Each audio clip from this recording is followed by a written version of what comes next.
Hola, ¿qué tal amigos? Esto es Historia del Mundo. Es un gusto saludarlos para poder platicar acerca de lo que es precisamente la historia del mundo. En esta ocasión vamos a estar hablando acerca de la Europa posterior a la caída de Napoleón.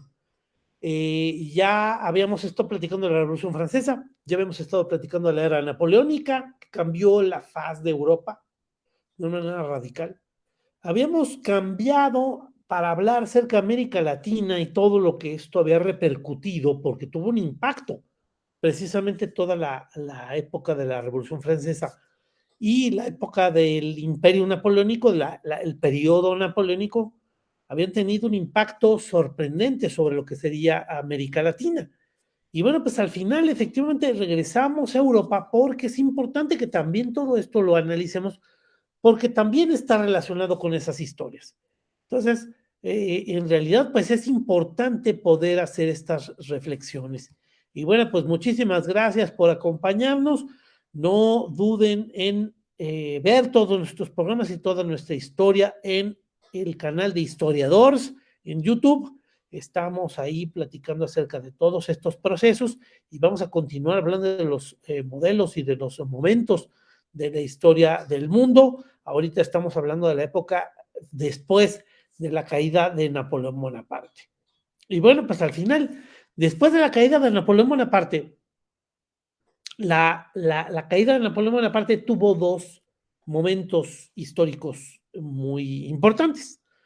Napoleón perdió en la batalla de Leipzig en 1813, después de la campaña rusa, después del fracaso de la campaña de España, y finalmente se entregó a los ingleses. Los ingleses le dieron un trato especial y lo trataron como emperador, y finalmente lo mandaron a la isla de Elba.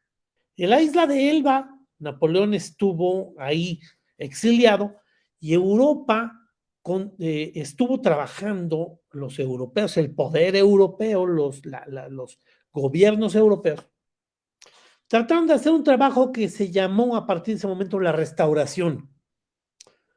¿Por qué llaman a este periodo la restauración y por qué les interesa tanto restaurar? ¿Qué es lo que quieren restaurar? Lo que quieren restaurar es que la Revolución Francesa destruyó el antiguo régimen, destruyó todo el modelo político, económico y social previo a la Revolución Francesa, previo durante el siglo XVIII.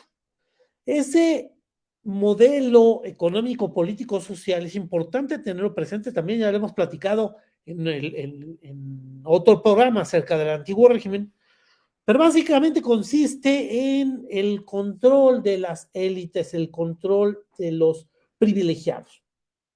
Y ese control de los privilegiados, ese control de los nobles, viene a ser herencia de la Edad Media, viene a ser herencia del feudalismo.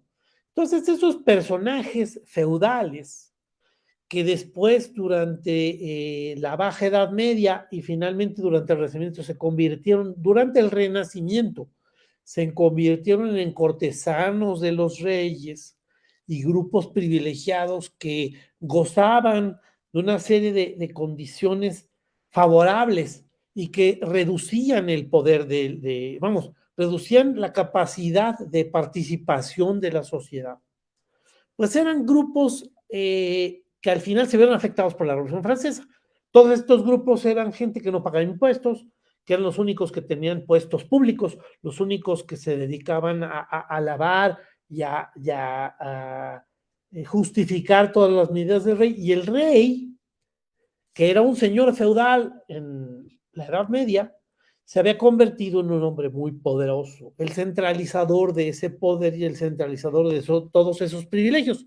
Entonces, al final, encontramos un modelo llamado sociedad estamentaria, en donde un grupo que no rebasaba el 3% de la población tenía toda la posesión de las tierras y vivía de las tierras. No pagaba impuestos porque esa era una condición heredada de la Edad Media. Y bueno, pues al final esos grupos durante la Revolución Francesa habían sido arrasados, habían sido acabados. ¿Qué es lo que había pasado? La Revolución Francesa fue una aplanadora. Primero que nada, después de la toma de la Bastilla, precisamente para poder poner un orden, la ciudadanía, los representantes del pueblo, establecieron leyes, establecieron una constitución, establecieron un principio de orden legal y establecieron la igualdad ante la ley. ¿Por qué estos señores iban a ser privilegiados? No existe ninguna razón. Todos los hombres nacen iguales. Esa es una discusión de la Ilustración. Entonces, efectivamente, en el 14 de julio, en la toma de la Bastilla, se consolida ese modelo. El rey termina aceptando que ese modelo tiene que ser el que rige al mundo, el que rige a Francia en ese momento. Y a partir de ese momento termina tomando una condición radicalizada la posición francesa. Va a radicalizarse en 3 semanas inmediatamente. En algún momento, en alguna plática, de repente alguien me dijo, oye, es que la Revolución Francesa fue el gran fracaso. Y yo lo contradije inmediatamente, estás mal, estás totalmente equivocado. La Revolución Francesa fue un extraordinario éxito. Éxito en el sentido de que la Revolución Francesa logra destruir todos los privilegios y establece la igualdad ante la ley de todos los hombres en 3 semanas. Después de la toma de la Bastilla, el 4 de agosto de 1789, se establece la abolición del feudalismo, la abolición de los derechos señoriales, la abolición de los privilegios personales. Y 3 semanas después, el 26 de agosto de 1789, acuérdense, estoy hablando de que el 14 de julio se tomó la Bastilla, el 26 de agosto se hace la Declaración de los Derechos del Hombre y del Ciudadano.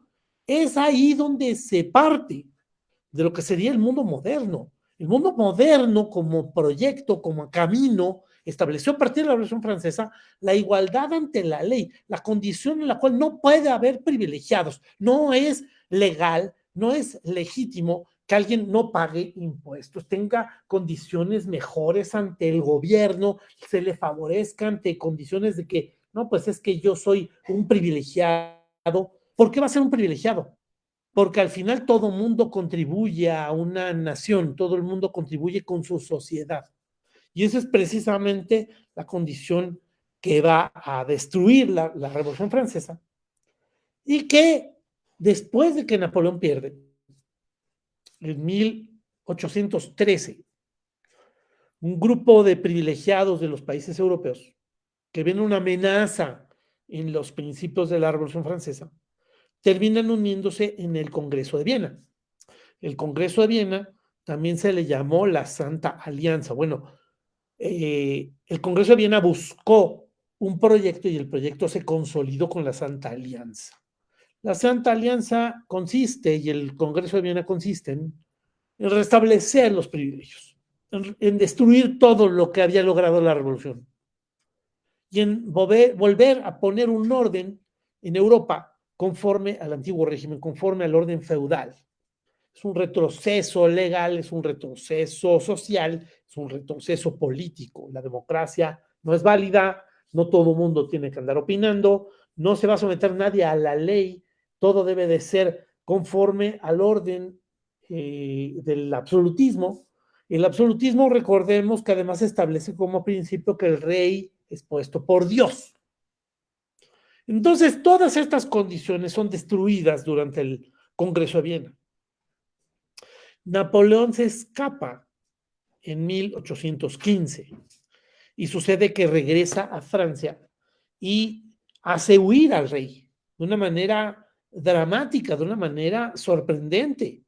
Llega prácticamente sin ningún esfuerzo a restablecer el orden político que tiene Francia y él vuelve a tomar las riendas del gobierno y hace una última campaña que apenas dura 100 días y va a perder en Waterloo. Cuando él hace eso, el Congreso de Viena se esparce, todo el mundo huye, porque efectivamente le tiene un terror, un miedo al modelo napoleónico y a la Revolución Francesa.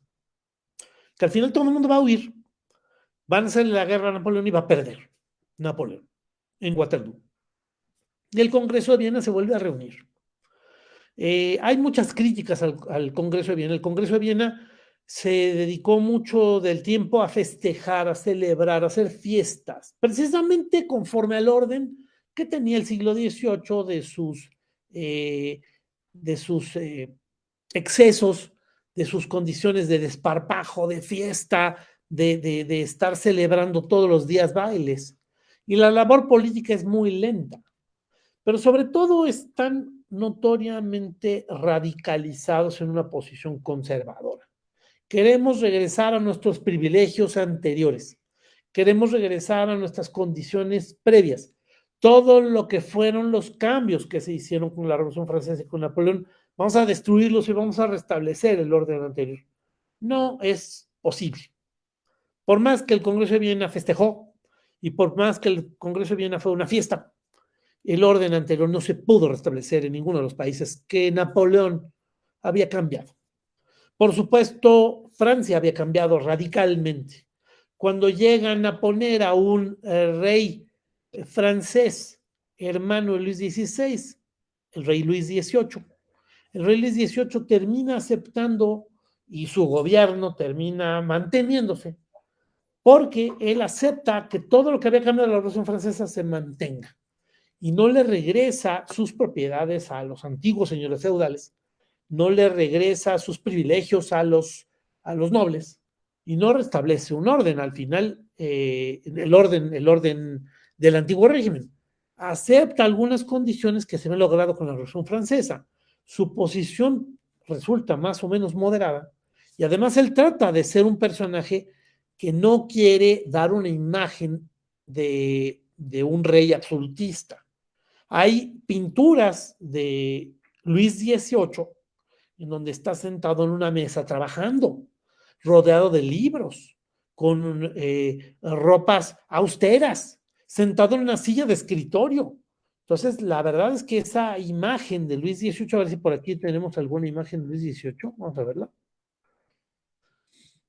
Aquí tenemos a Luis XVIII, exactamente, esta es la imagen que quiero mostrar de Luis XVIII. Luis XVIII está sentado en su escritorio, se le ve con papeles en la mano, se le ve con unos libros y la ropa es austera, no es la imagen del rey absolutista. Vamos a ver una imagen del rey absolutista, esta es la imagen del rey absolutista. Este es su hermano. El que originalmente durante el gobierno de Luis XVIII va a ser el conde de Artois, pero finalmente cuando Luis XVIII muere va a subir al poder este señor que se llama Carlos X. Véanlo, vean sus ropajes, vean su imagen.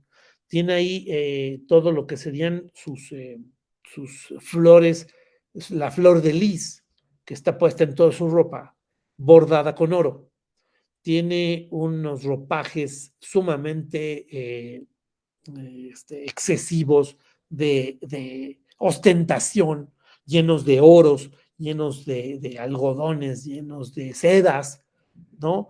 En una corona, vamos, en un trono con una corona llena de joyas, arriba de un cojín, en donde él refleja lo que sería la imagen del rey absolutista.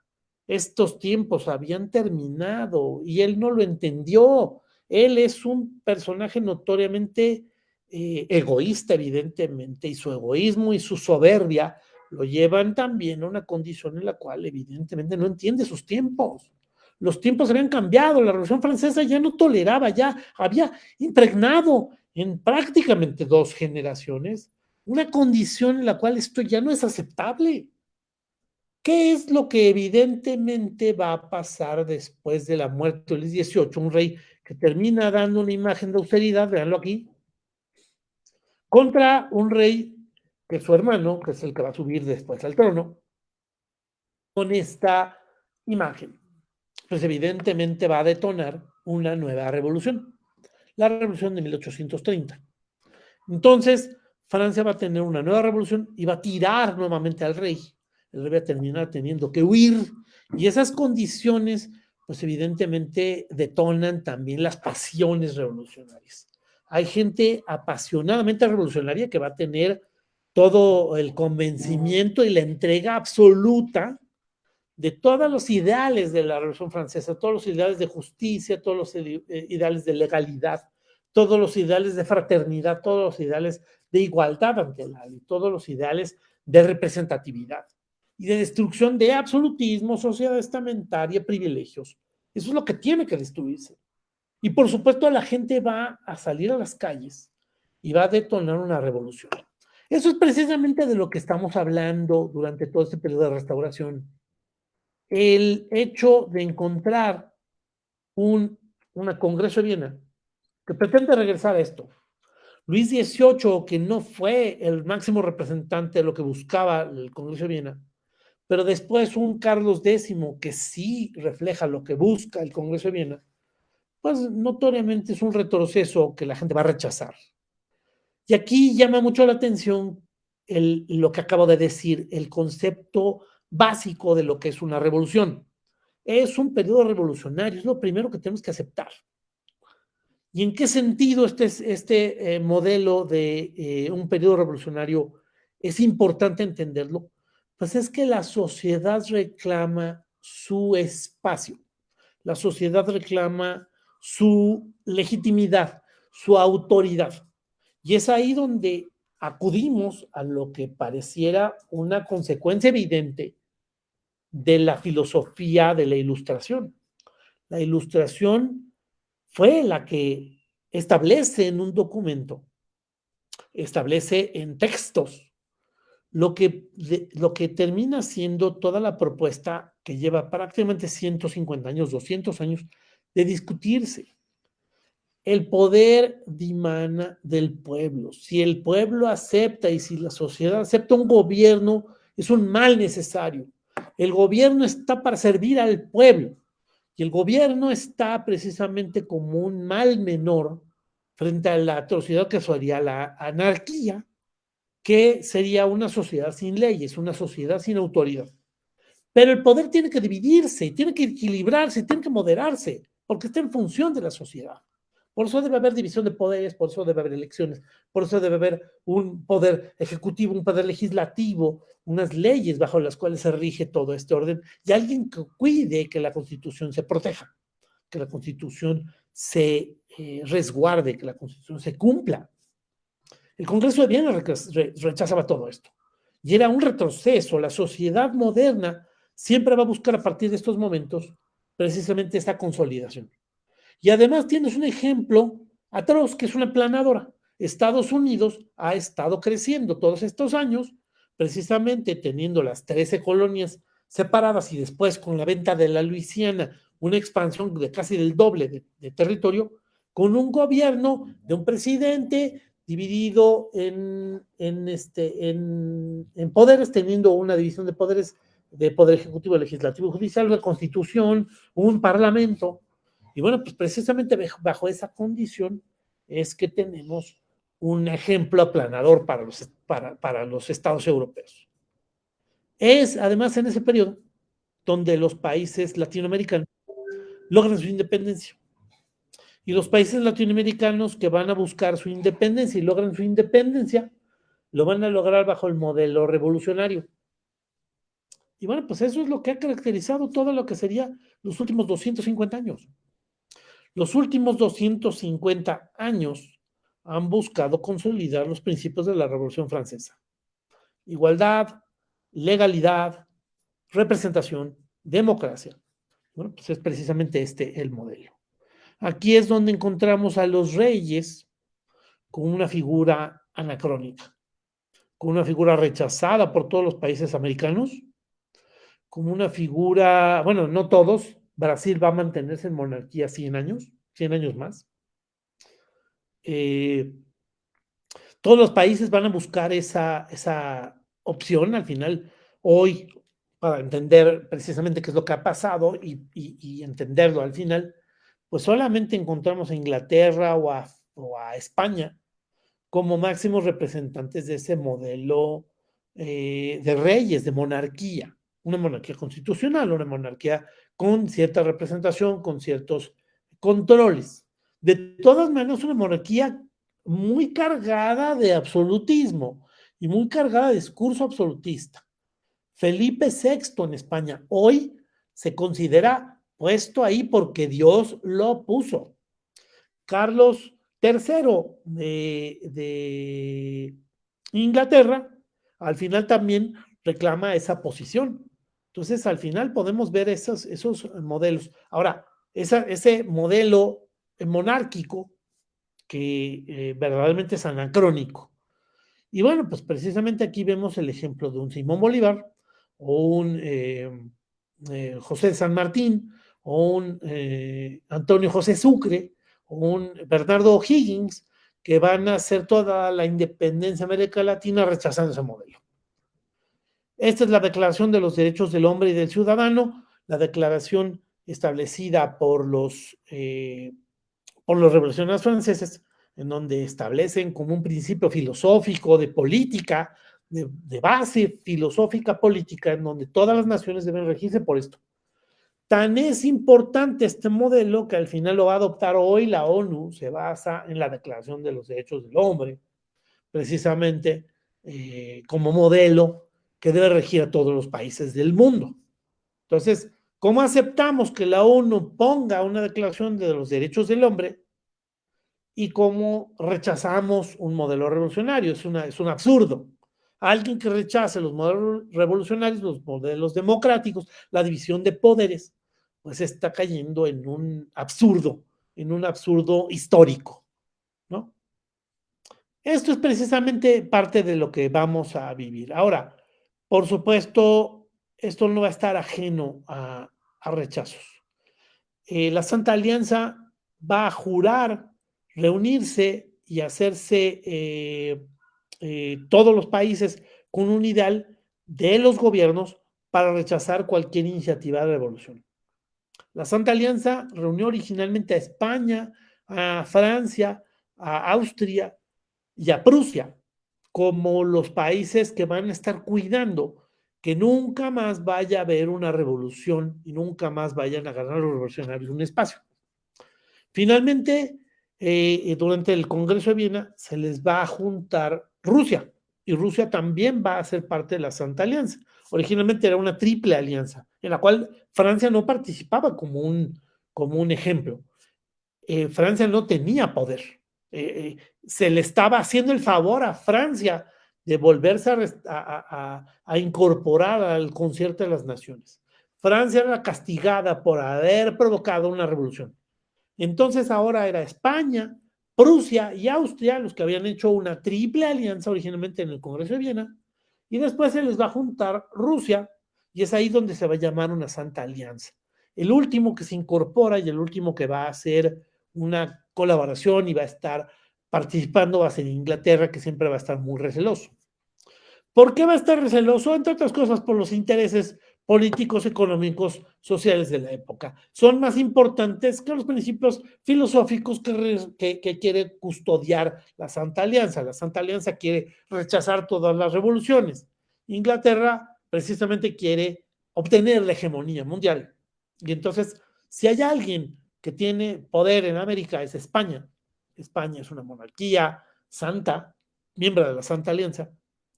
Va a tener todos los países, a Venezuela, a Colombia, a Argentina, a México, bajo ese modelo. Y Inglaterra, finalmente, aun cuando se une y firma y establece una alianza con la Santa Alianza, valga la expresión, finalmente va a estar patrocinando con armas y con dinero las revoluciones en América Latina. Entonces es evidentemente una contradicción. Por un lado, Inglaterra apoya la Santa Alianza y por el otro lado va a apoyar las revoluciones en América Latina. Y finalmente, si Simón Bolívar o Antonio José Sucre o Bernardo O'Higgins se independizan de España, debilitando a España y favoreciendo a Inglaterra, es gracias a Inglaterra. Y bueno, pues al final precisamente ese es parte de su interés.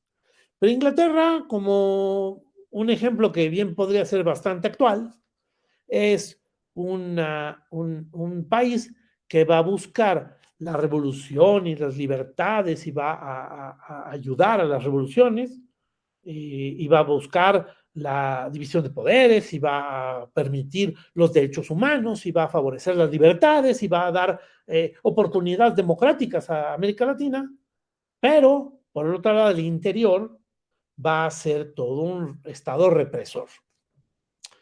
La gente en 1820 en Inglaterra va a buscar que todos los principios revolucionarios que se han estado permeando por lecturas, por discursos, por ejemplos, hacia todas las sociedades europeas, inclusive la Inglaterra, va a empezar a buscar derechos y representación.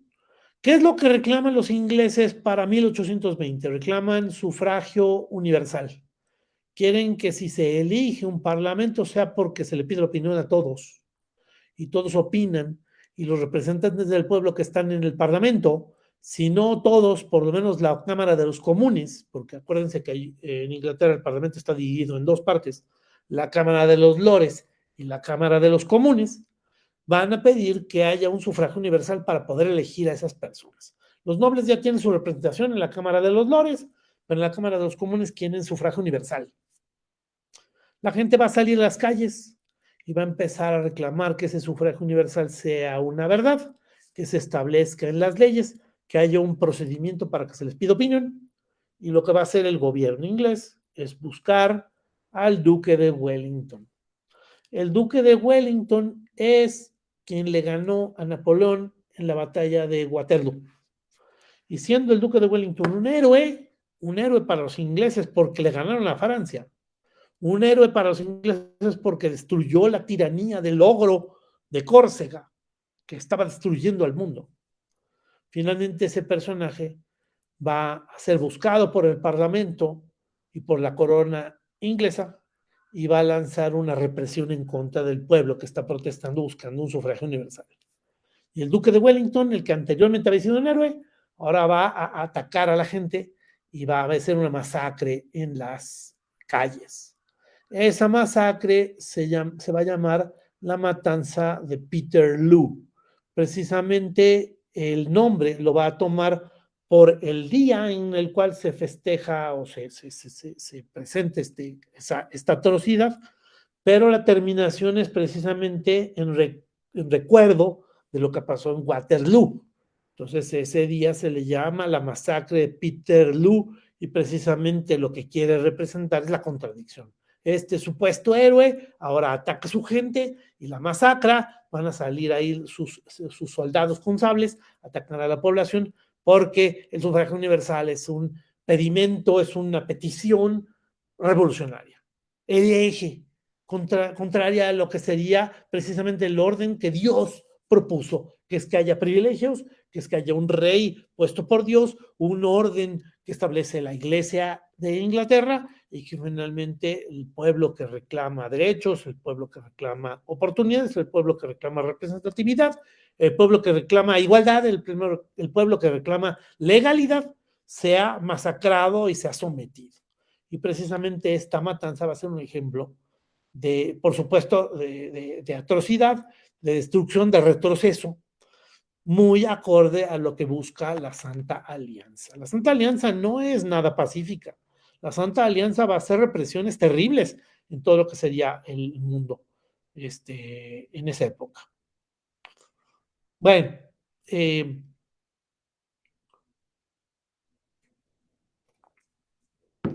hacer una pausa para decirles que el programa de Mente Sana el próximo jueves vamos a estar hablando del Día de la Bandera. México particularmente ha tenido muchas banderas, desde la independencia con el estandarte de la Virgen de Guadalupe que sacó el cura Hidalgo en la ciudad de Dolores, hasta lo que sería nuestra bandera actual. Hemos tenido diferentes emblemas que han representado nuestra sociedad. Y bueno, pues vamos a hablar precisamente de eso. Espero que les guste ese programa y agradeciéndoles toda esta participación. Para terminar nuestro programa, quiero hablarles del caso de Fernando VII. Fernando VII, esta pintura no estoy seguro, pero me da la impresión de que es elaborada por Francisco de Goya. Entre otras cosas, por las pinceladas que se ven ahí, se ve como prácticamente su firma. Son esas pinceladas puestas prácticamente de manera burda, como de golpe, pero verdaderamente obra magnífica, una obra maestra por parte de Francisco de Goya, y me parece que pocos pintores han logrado esa maestría, esa gran capacidad. Vean la imagen de un Fernando VII. Me llama la atención porque también Francisco de Goya pues vivió desde la época de Carlos III, entonces ya es un pintor aquí consumado que ha pintado diferentes épocas, ha pintado a Carlos III, ha pintado a Carlos IV, el último rey Borbón, después fue destituido Carlos IV y se presentó el rey José Bonaparte, José I, y también lo pintó. Y después va a llegar al poder Fernando VII, restableciendo el orden Borbón. Y entonces al final, pues me queda claro que Francisco de Goya vivió cuatro reyes a los cuales pintó, cosa que es un dato curioso, un dato muy llamativo. Fernando VII, llamado el Deseado, Fernando VII es el rey que todo mundo está lleno de esperanzas, porque al final Carlos IV ha sido un rey frívolo, un rey torpe, un rey que permitió la entrada de las tropas napoleónicas y permitió que de repente se cometieran las atrocidades que se vivieron en España, que permitió que Godoy, su primer ministro, amante de su esposa, terminara tomando una posición importante y ayudara a Napoleón. Y finalmente, Fernando VII es quien va a restaurar todo esto, a poner nuevo orden, a destruir todo lo que es esa ignominia que fue el gobierno de Carlos IV. Pero sucede que cuando llega Fernando VII, parte de lo que le dicen es que nosotros luchamos en contra de Napoleón Bonaparte y lo expulsamos. Hicimos una defensa heroica, cosa que es cierto, y se le ganó en diferentes batallas a Napoleón. Y finalmente mantuvimos el orden y mantuvimos la estructura y mantuvimos un proyecto que regresara a Fernando VII al poder, gracias al proyecto de los revolucionarios de independencia españoles que querían expulsar a los franceses. Cuando llega de regreso Fernando VII, le dicen sí, y todo lo que hicimos está plasmado en la Constitución de Cádiz, que fue publicada en 1812. En 1812 se publicó la Constitución de Cádiz. Entonces, a la hora que llega Fernando VII, le pide a la población que defendió y que ayudó a que Fernando VII regresara, le piden que firme la Constitución. Cosa que, si se dan cuenta, es un principio revolucionario. Antes los reyes eran absolutistas. Ahora, ¿cómo es posible que propongan que un rey obedezca una constitución? Y Fernando VII evidentemente va a rechazarla. Va a rechazarla y además va a lanzar un ataque en contra de todos aquellos que quieran esa constitución. Entonces aquí ya encontramos una revoltura filosófica, política, importantísima que establece precisamente el problema que vive España hoy mismo.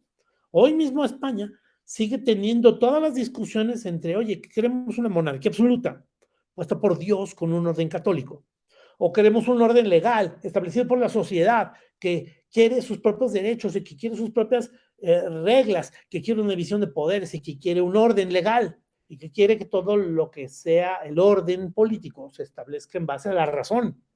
Entonces, al final, precisamente esa discusión es a la que nos enfrentamos al regreso de Fernando VII.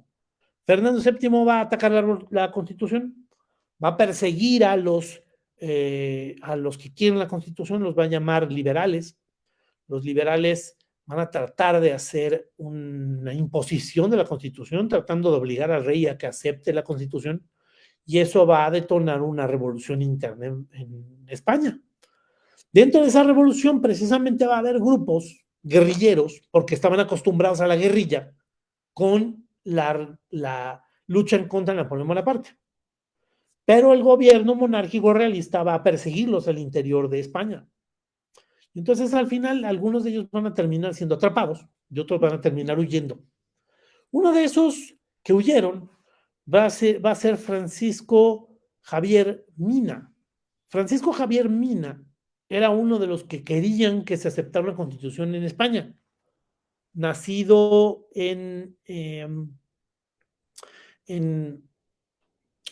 ¿cómo se llama este lugar? Ay, se me olvida el nombre. Este personaje nacido en Aragón, al final va a terminar siendo un personaje que va a ser perseguido.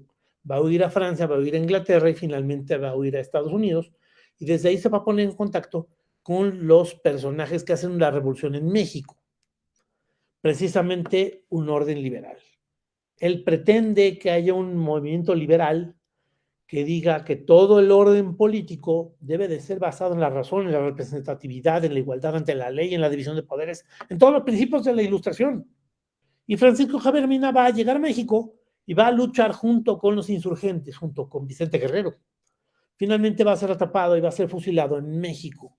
Y es por eso que ese personaje hoy se encuentra en la columna de independencia de los Estados Unidos mexicanos, en la columna del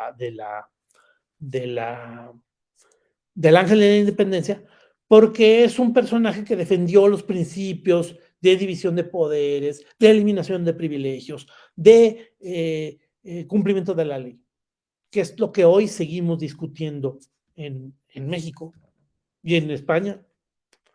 Entonces, al final, bueno, pues precisamente bajo este orden y bajo estas condiciones es que surgen estos liberales. Van a ser reprimidos, van a ser acabados, y Fernando VII va a rechazar la Constitución de 1812 y se va a restablecer el orden absolutista en España. Estamos hablando de que la Constitución es de 1812, se les va a perseguir en los siguientes 2-3 años, hasta 1815. Mina va a llegar a México más o menos en esas fechas y finalmente van a ser reprimidos en 1818. Ya la represión había sido muy fuerte. Ahí es donde van a fusilar a Mariana Pineda, ahí es donde van a terminar matando un montón de personas que tratan de establecer un orden político en España bajo una constitución. Hoy recordemos que Felipe VI, el rey de España, es un rey constitucionalista. Es un rey, es una monarquía constitucional. Tiene un parlamento, hay un presidente, y el rey es una figura prácticamente decorativa dentro del modelo, cosa que debería, eso es lo que dice la ley.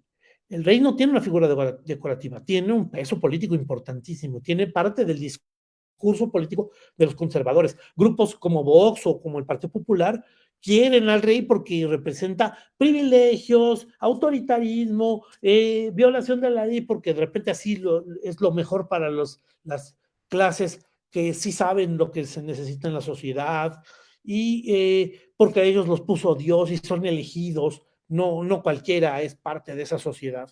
Entonces, precisamente eso es parte de la misma discusión que vivimos hoy, a 200 años de esos eventos. Y finalmente, bueno, pues van a ser reprimidos, pero, y con esto terminamos de platicar acerca de estas idas, sucede que en 1820 las revueltas en México, en Nueva España, son muy importantes. Las revueltas que había ya provocado Francisco Mina, que después fue fusilado, pero también las que continúa haciendo Vicente Guerrero, y los errores que cometió José María Calleja, el virrey en México, precisamente provocan que haya mucha inestabilidad en México. El rey, que sabe que todas estas revueltas son parte de lo mismo y que hay que entender que sí son parte de lo mismo, parte del mismo reclamo se da en Europa y se da en América, y es el mismo reclamo, ¿no? Morelos, José María Morelos en 1813 también propuso una constitución a Patzingán. Finalmente, estas revueltas son lo mismo. Y él organiza un ejército, manda a ese ejército para que vaya a México y ese ejército haga una represión y controle México y ponga en orden todo lo que sería ese desorden constitucional, revolucionario que quieren hacer en México. Pone a la cabeza de ese ejército a un señor que se llama Rafael de Riego. Rafael de Riego se dirige al puerto de Palos, precisamente de donde partió Cristóbal Colón en 1492, en agosto de 1492. Cuando está a punto de partir, sucede que lo viene acompañando José María Calleja, el antiguo virrey en México, como un represor terrible.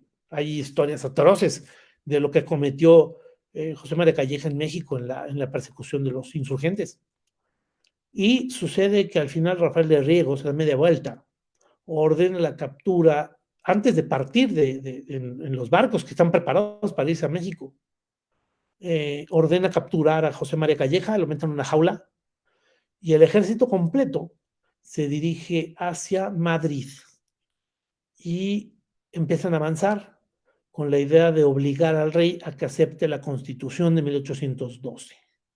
Finalmente es tan sorpresiva la revuelta que provoca Rafael de Riego que el rey termina perdiendo y en 1820 termina aceptando que se firme la Constitución de 1812. En 1820 el rey y el gobierno español se convierten en una monarquía constitucional. Y eso es parte de lo sorprendente de la época.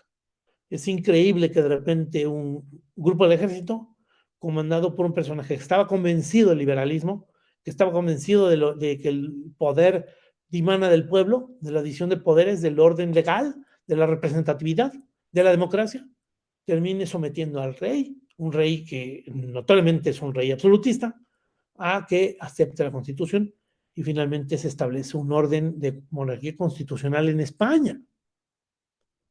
Es escandaloso para muchas personas, algunos españoles que terminan diciendo que es una herejía. ¿Cómo es posible que haya pasado a esto? ¿Cómo ganaron los liberales? Ese espacio es atroz, ¿no? ¿Cómo es posible que estos malditos, terribles personajes, corrientes, vulgares, hayan terminado estableciendo un orden constitucional, un orden legal? Entre eso, precisamente, esa noticia va a terminar llegando a América. Y es en América donde un personaje como Agustín de Iturbide, que se ha dedicado a ser monárquico, realista, absolutista, que ha estado persiguiendo a los insurgentes, se le ocurre la grandiosa idea de que, mira, pues lo que podemos hacer es hacerles caso a los independentistas, independizar a México y convertir a México en un absolutismo y ofrecer la corona al rey Fernando VII. Así Fernando VII no pierde todo, no nada más, no, o sea, perdió en España, pero gana o mantiene el orden absolutista del antiguo régimen de privilegios en América. Esa es precisamente la propuesta. ¿De dónde se les ocurre? Como si fueran originales estos personajes. No son originales. Eso es lo que pasó en Brasil. Precisamente en Brasil, los reyes, recordemos, los reyes de Brasil, cuando Napoleón invade Portugal, terminan huyendo a Brasil y estableciendo el gobierno desde Brasil. Pero Brasil y Portugal son el mismo reino. Y entonces al final los reyes van a regresarse, después que Napoleón pierde, van a regresarse a Portugal, pero sucede que el hijo se va a rebelar y va a separar a Brasil de Portugal, y al final vamos a ver al rey Pedro de Brasil, el rey Pedro de Brasil, separado de la monarquía de Portugal, pero con un orden constitucional europeo. Perdón, no constitucional, con un orden absolutista, una monarquía absolutista en Brasil. Eso es lo mismo que propone Iturbide. Y bueno, pues al final va a lograr engañar a los insurgentes y va a ofrecer la corona a Fernando VII, pero Fernando VII tiene otros planes secretos. Pretende Fernando VII que alguien le ayude en el exterior, en el extranjero, cosa curiosa, ven a los conservadores cómo les encanta buscar ayuda en el extranjero. Los conservadores van a buscar cómo le ayudan desde afuera. Francia va a preparar un ejército, Luis XVIII va a preparar un ejército para invadir España, y finalmente el rey va a simular que hace caso a la Constitución y va a firmar la Constitución. Aquí vemos parte de las revueltas, aquí vemos la Puerta de Alcalá, que la vemos el día de hoy porque ahí va a haber enfrentamientos y balazos, pero vean este mapa, 100,000 hombres van a ser mandados en 1823. De 1820, que fue la revuelta de Rafael de Riego, hasta 1823 se va a mantener la monarquía constitucional hasta que el rey Luis XVIII manda un ejército que se va a llamar los 100,000 hijos de San Luis. Van a invadir España, van a atacar todos los puntos en donde se encuentren representantes republicanos y finalmente, o representantes liberales, a someterlos, van a capturar a Rafael de Riego, que lo van a llevar en una jaula con el rey, y finalmente van a destruir, van a cometerle una serie de atrocidades a Rafael de Riego, lo van a matar horrible. Pero bueno, pues es precisamente los 100,000 hijos de San Luis los que van a restablecer el orden monárquico absolutista en España en 1823. Eso es lo que quería Fernando VII, por eso no acepta el plan de Iturbide. El plan de Iturbide que le propone que haya una monarquía. No me descompongas las cosas, hermano. No me propongas tonterías. Yo tengo mi propio plan de conspiración en contra de los liberales y mi propio desmadre al interior de España. Así que no me descompongas más el tema.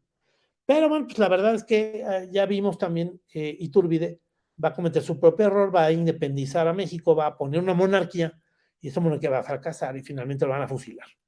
Y bueno, pues esa es parte de la explicación de todos estos eventos en donde la revolución termina pasando por encima de aquellos personajes que terminan siendo débiles y torpes, como Iturbide, que nunca estuvo convencido de ninguna independencia ni ninguna revolución. Él siempre fue un perseguidor de revolucionarios, siempre fue un absolutista, ¿no? Monárquico, buscador de privilegios, cuando además es contradictorio, es totalmente una contradicción absoluta. Él no era peninsular, él no era un monarca, él no era un español puro, él era un criollo, había nacido en América. Precisamente eso lo pone en una condición de desventaja. Pero él creía que con eso iba a tener oportunidades de ser reconocido como un español de la península y eso no iba a pasar. Y bueno, pues al final explica muchas cosas.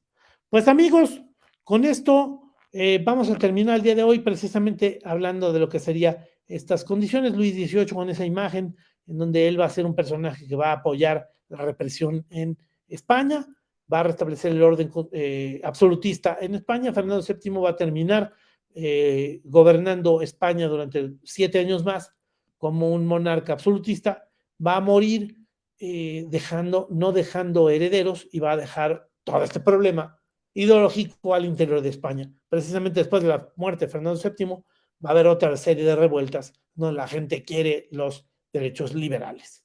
Y entonces, bueno, pues al final es precisamente parte de la misma explicación de qué va a pasar en los años 30 en España, los años 30 en Francia, los años 30 en América. Y bueno, pues al final es parte de la explicación. Pues muchísimas gracias, amigos.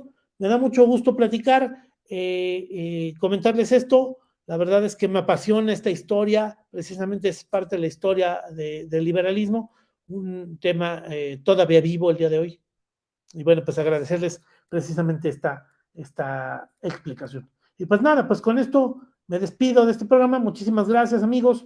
Vamos a dejar el programa el día de hoy con esto y pues continuamos la próxima semana con otro momento más de historia del mundo.